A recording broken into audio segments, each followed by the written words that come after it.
جی قرآن میں شفا ہے جی، سورہ بنی اسرائیل میں ہے جی، شفا ہے تعویذ لٹکانے نے؟ تو کہا تو نے تعویذ پہن رکھا ہے لہذا تیرا ایمان قابل قبول نہیں ہے۔ حدیث بتا جس نے تعویذ لٹکایا اسے شرک کیا، کلیئر حدیث، جس نے تعویذ لٹکایا اسے شرک کیا۔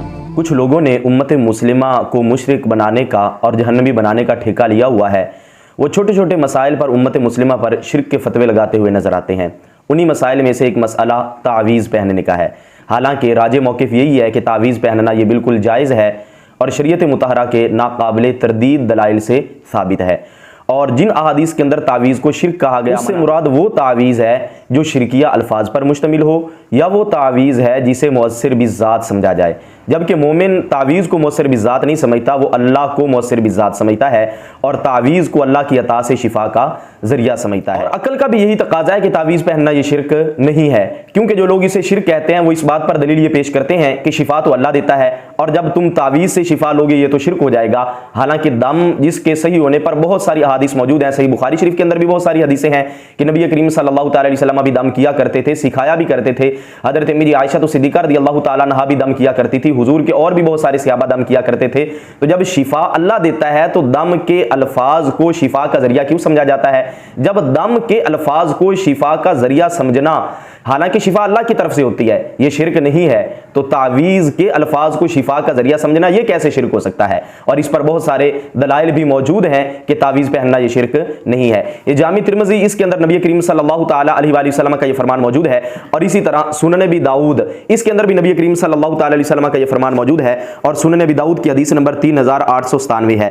حضرت عمرو بن شعیب وہ اپنے والد سے، وہ اپنے دادا سے روایت کرتے ہیں کہ ان رسول اللہ صلی اللہ تعالیٰ علیہ وسلم کان یعلمہم من الفزع کلمات، کہ نبی کریم صلی اللہ تعالیٰ علیہ وآلہ وسلم ڈر سے کچھ کلمات سکھایا کرتے تھے، کہ یعنی جب کوئی انسان ڈر جائے تو یہ کلمات کہے۔ وہ کلمات کون سے ہیں؟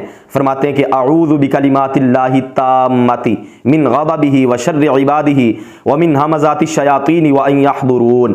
یہ کلمات نبی کریم صلی اللہ تعالیٰ علیہ وسلم سکھایا کرتے تھے۔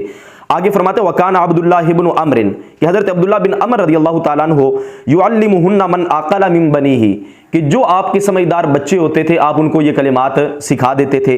ومن لم یعقل کاتبہ، اور جو ناسمجھ بچے ہوتے تھے آپ یہ کلمات لکھ لیتے۔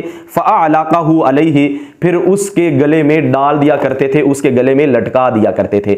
تو سنن ابی داؤد کے اندر بھی ہے اور جامع ترمذی کے اندر بھی ہے، اور امام ترمذی نے اس حدیث پاک کو حسن کہا، اور اسلام 360 ایپ والے جو لوگ ہیں انہوں نے اس حدیث پاک کو صحیح کہا۔ اور اسی طرح مسند احمد بن حنبل، یہ اس کی 5ویں جلد ہے، اس میں بھی یہی روایت موجود ہے، اور یہ روایت نمبر 6696 ہے۔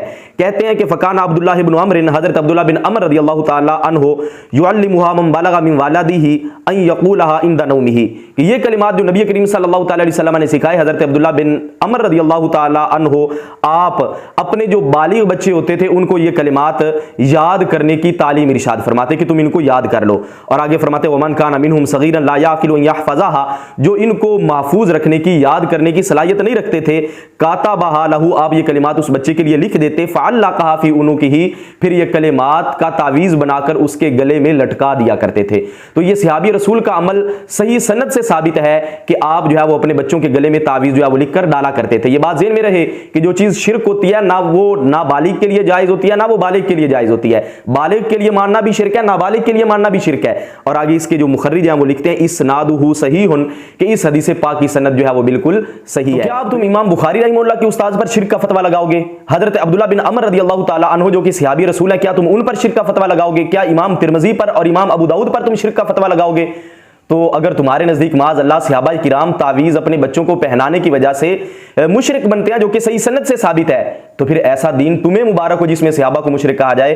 ہم تو ایسے دین کے ماننے والے ہیں جس میں صحابہ کو مومن اور تمام صحابہ کو عادل کہا جاتا ہے۔ اب جو وہابیوں کے امام ہیں ابن تیمیہ، ان کی تعویذ کے حوالے سے کیا رائے ہے؟ تو مجموع الفتاوی کی 19ویں جلد میں وہ لکھتے ہیں کہ یجوز ان یکتب للمصاب وغیرہ من المرضى شیئا من کتاب اللہ وذکرہ بالمداد المباح، کہ مصیبت زدہ اور دوسرے مریضوں کے لیے کتاب اللہ اور اس کے ذکر سے